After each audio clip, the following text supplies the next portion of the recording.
Hello, and welcome back to Dan's Card Corner.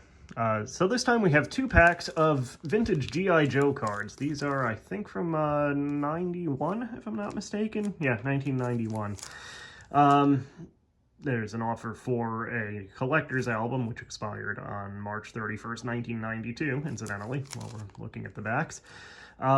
But yeah, these are, of course, tied into the 80s / early 90s G.I. Joe toy lines, and, of course, the cartoon and all of that. As far as my history with G.I. Joe, I definitely remember them, and I definitely had a bunch of them. And I remember my earliest memory of G.I. Joe, I think, was probably, there was a kid that I was friends with when I was really little. I don't know whatever happened to him, but he was really into G.I. Joe, and he had, like, all of the figures. He had a big bucket. It may or may not have been one of those, like, Christmas popcorn buckets, the ones that originally, when they have popcorn in them, they have, like, butter, cheese, and, I think caramel popcorn in 3 dividers. I think they still sell those, but he had a tin like that, maybe even something bigger. It might have been like a trash can or something, just full of G.I. Joe figures, and we would play with them. We'd build like block forts and things like that for them to fight in, and yeah, I remember some of the characters fairly well. Duke was kind of like the hero in the stories that me and this other kid came up with. I think one of my favorites was Gung Ho. I think that was his name, the bald guy with the mustache. Yeah, that was Gung Ho, right? We'll probably find out. There'll probably be a card with him. I remember Shipwreck, the sailor guy. Obviously, the villains, Cobra Commander was especially memorable from the cartoon. I wouldn't say it was one of my favorite toy lines. I was bigger into Ninja Turtles, probably around the same time. Yeah, the G.I. Joes were cool because the smaller, like the 80s style G.I. Joes, they were smaller figures and they were very posable. Like you could move their arms and legs all around, and their torso was held together with like a little rubber band, as I recall. And that was one place where it could get into trouble, because that rubber band could and sometimes did break. Another issue that a lot of them had, if you turned their legs wrong too many times, basically their crotch would break off. So, we all know how much that can hurt. But yeah, that's kind of a little glimpse into my history with G.I. Joe, such as it is. Never one of my favorite franchises, but it was memorable, certainly. And of course, the cartoon, we all remember the like PSAs they would all end with. So yeah, anyway, we'll open these up and find out what's in them, because of course, knowing is half the battle. So these are 12 card packs, pretty good size, I would say. And these are those kind of rubbery pack wrappers. So I don't think I'm gonna easily get them open by hand. So I'm just gonna jump cut a pair of scissors or possibly a box cutter or something into my hands here. So there we go. So yeah, this is one of my 2 green box cutters. I think my older one that has actually appeared in previous videos for various reasons. I believe that one's actually down in the basement at the moment. This one's a little newer. It's also green, and actually tying into the last cards I opened on this show. It is a Craftsman. So yeah, paint on the Craftsman logo is already wearing off, and I haven't had this that long or used it that much for that to be wearing off already like that.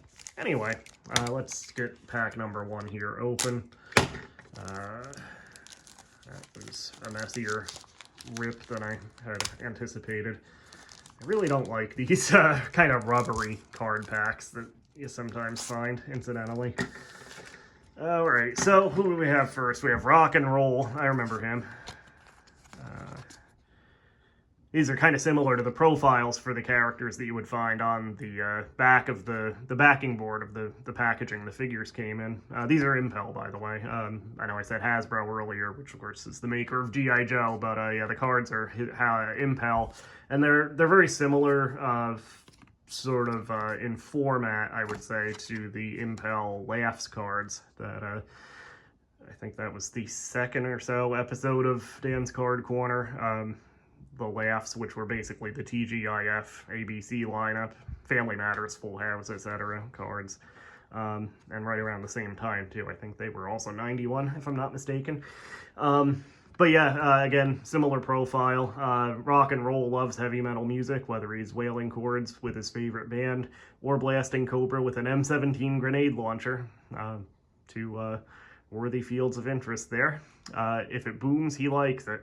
When you ask him if there's any difference between the two, he'll tell you it's all just music to his ears. That's funny, like, as violent as the cartoon was, I don't think anybody ever actually got killed on it. Like, it was, you know, a half hour of explosions and stuff like that, and gunfire, and I don't think any of the characters ever got killed. I think one of them, maybe Shipwreck, did get sucked into an alternate dimension in one episode, but, yeah, everybody survived as far as I'm aware. Feel free to correct me if I'm wrong on that, but, yeah, anyway, so there's Rock and Roll. Here's Short Fuse. I don't really remember him. Yeah, he was an artillery guy. We have G.I. Joe Special Missions.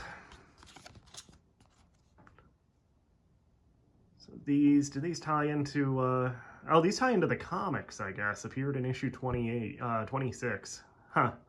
I actually don't really remember the comic books at all, other than the fact that they existed.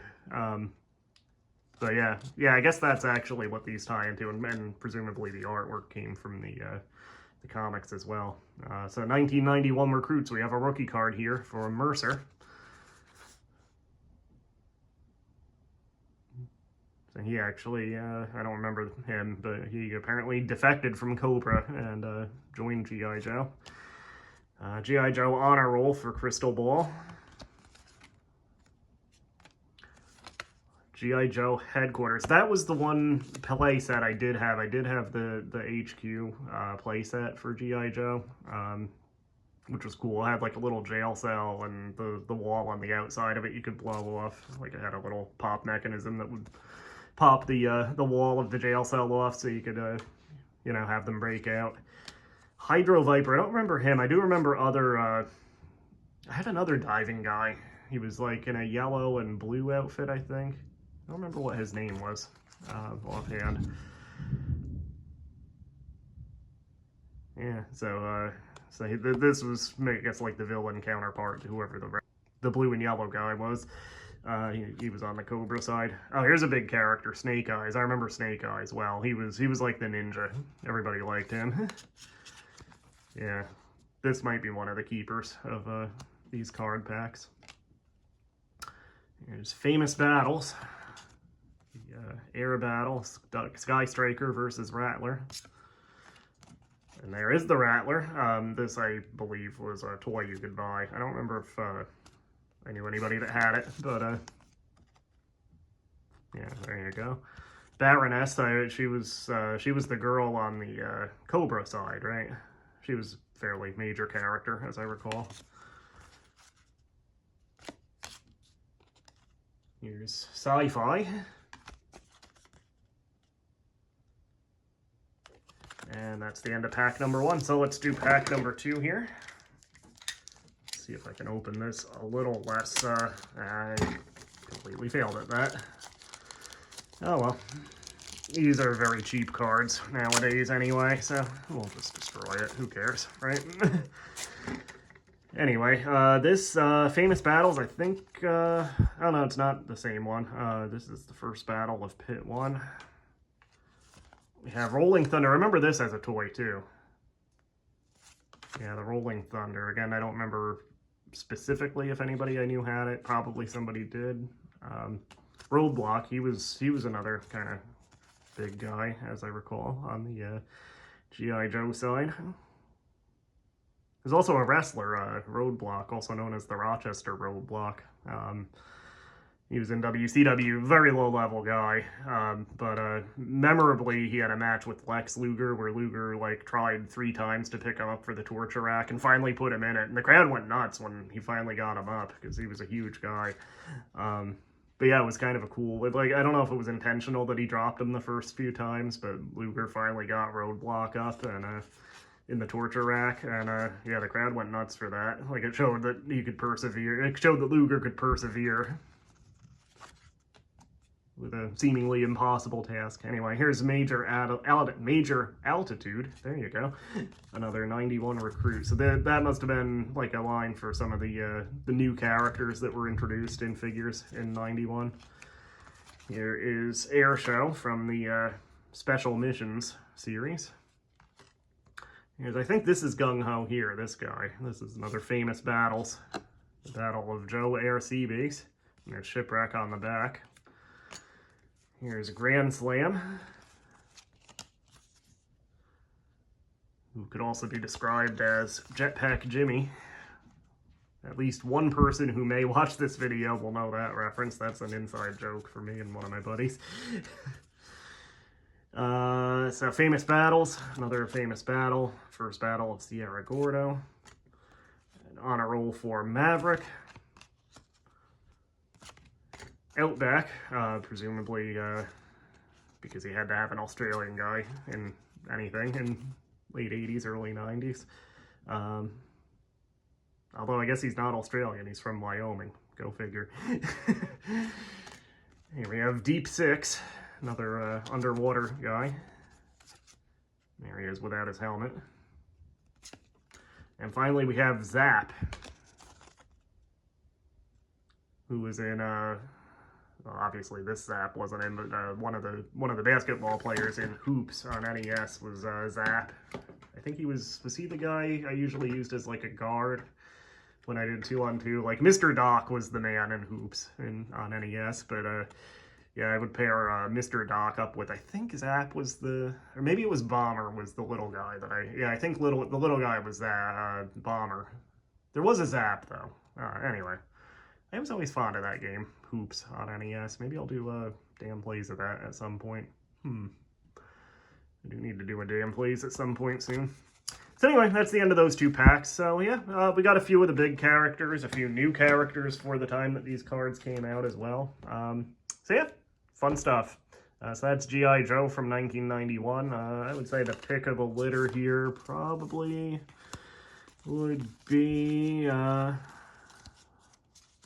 Well, Baroness was a big character. Snake Eyes, obviously, there he is. So yeah, Snake Eyes and probably... Well, this one has Gung Ho on it. I think that's Gung Ho anyway, so I'll set that aside because he was one of my favorites.